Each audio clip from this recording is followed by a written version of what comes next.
Welcome. I'm Leslie Canham. I'm Mary Gavoni. I'm Linda Harvey. I'm Olivia Wan, and together we are the Compliance Divas.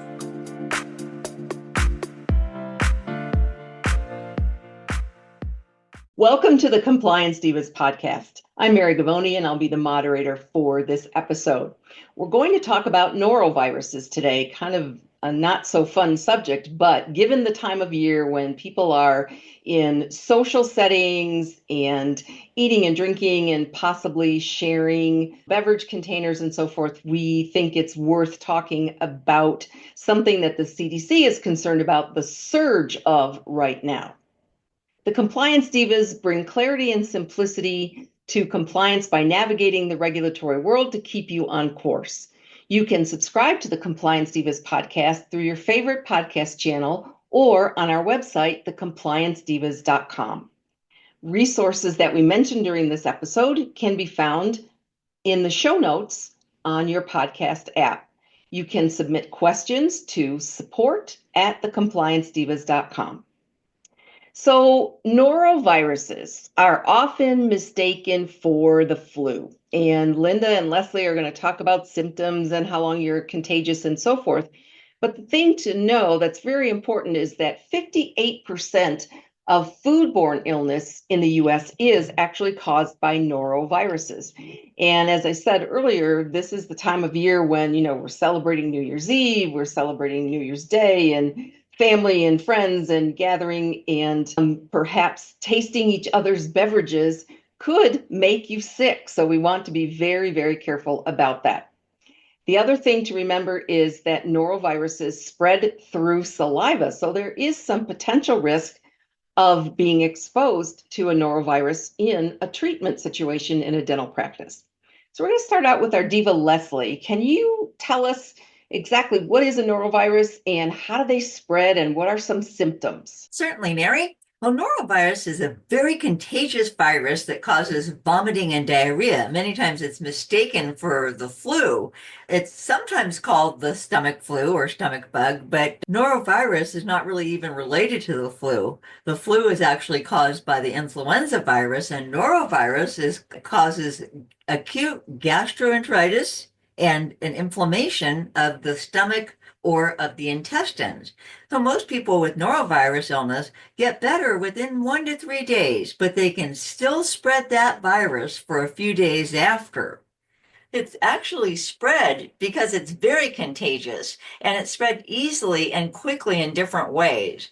It can be spread through contaminated food. For example, a person with norovirus touches food with their bare hands, or food is placed on a counter or a surface that has poop or vomit on it. Hopefully that's not going to be the case in surfaces that we place food on, but that is one way it's transmitted. Tiny droplets of vomit from a person with norovirus spray through the air, and then maybe it lands on food.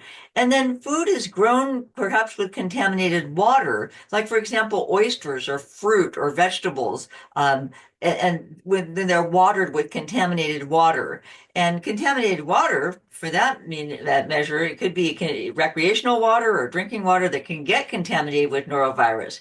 So at the source, it could be like a septic tank that leaks into a well, or when a person with norovirus vomits or poops in the water, or when water isn't treated properly, for example, not with enough chlorine. So contaminated surfaces, and norovirus spreads through sick people and contaminated surfaces when a person with norovirus touches a surface with their bare hands, or they touch food or water or objects that are contaminated with norovirus that are placed on surfaces. And we already discussed that, the bodily fluid from someone with norovirus, if that spray travels through the air and lands on a surface, and then a person with norovirus has diarrhea that may splatter onto surfaces. So that's how we find that it spreads. And it's also interesting to note that there are signs and symptoms of a person who has norovirus that they might experience these symptoms and perhaps understand that it's not stomach flu. A person usually develops symptoms 12 to 48 hours after they're exposed to norovirus. And the most common symptoms are diarrhea, vomiting, nausea, stomach pain. And then there may also be fever, headache, or body aches. And if someone does have norovirus, they can feel extremely ill and vomit or have diarrhea many times a day, which leads to something else, which can be very problematic, is dehydration, which is the loss of body fluids. This is especially problematic in young children or older adults or people with other underlying illnesses. Symptoms of dehydration to make note of if you are experiencing these other severe symptoms of vomiting or diarrhea include decreased urination, dry mouth and throat, feeling dizzy when standing up, crying with fewer or no tears, unusual sleepiness or fuzziness. Mary? Thank you, Leslie. That's a lot of great information. The biggest question we have is if somebody has a norovirus, how long are they contagious? How, even if they start to feel better, can they still spread the norovirus? And Linda is going to enlighten us on that. Mary, just like COVID-19, this is a big question with the norovirus as well. How do we know if we're still contagious? When should we come back to work? But essentially, you're contagious even during the first few days after you feel better. And you're still highly contagious because, as Leslie went through the symptoms so nicely, just because some of the symptoms have started to resolve, maybe you have no more diarrhea and you feel like I'm feeling a little better, I can go back to work, but you're still contagious. And the studies have shown that you can still spread the norovirus for 2 weeks or more after you feel better. So when to say, should you come back to work? There's no protocol like we had with COVID, but to know that you can come back to work feeling better, but you still may be contagious and someone else may be able to contract the virus from you, especially when you think about some of the ways that Leslie mentioned with it spreading through, touch and food and saliva that you mentioned.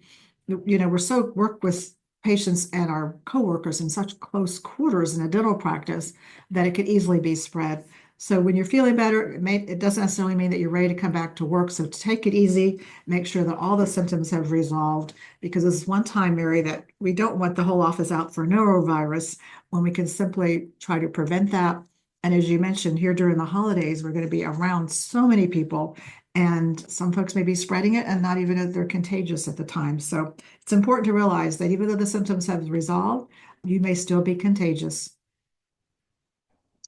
Thanks, Linda. And I think that's very, very important to have that understanding. And all the more reason why, again, we should be screening our patients.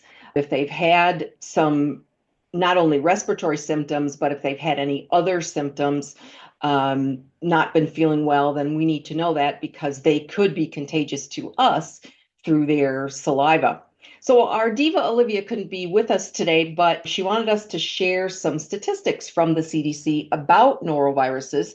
And the biggest concern is, of course, that it spreads so easily. And you hear stories many times where an entire family gets sick and then they start to feel better and then they get sick all over again because somebody's preparing food or taking care of others, and it can still be spreading because they're still contagious. But according to the CDC, there are typically 900 deaths per year, primarily from dehydration and usually in older adults, over 100,000 hospitalizations, almost 500,000 emergency department visits, mostly young children, and again, very possibly from dehydration, and over 2 million outpatient clinic visits, again, most in young children. So again, according to CDC, 19 to 21 million cases of norovirus per year, and we're seeing a big uptick in those cases at this point.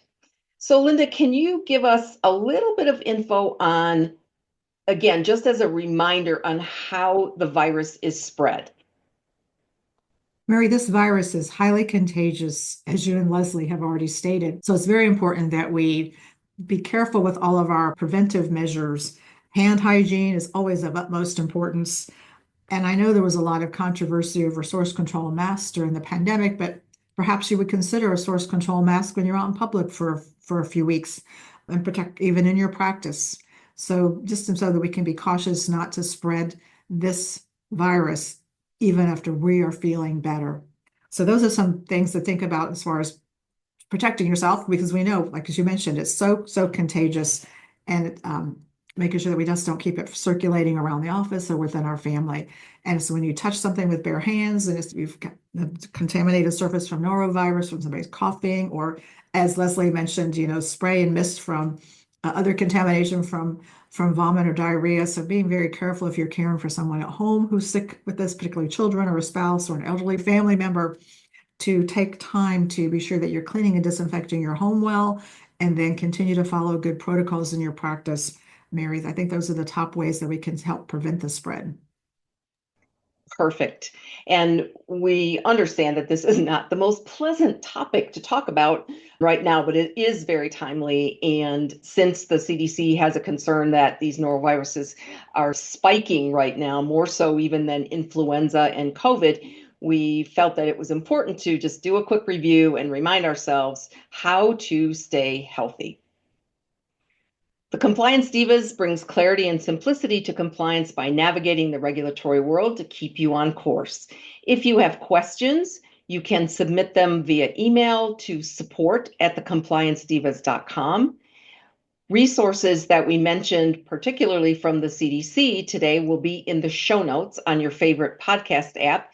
And we also ask that you scroll down to the end of the episode on your podcast app and leave us a review or give us some feedback. We'd love to hear from you, and we look forward to seeing you in the new year.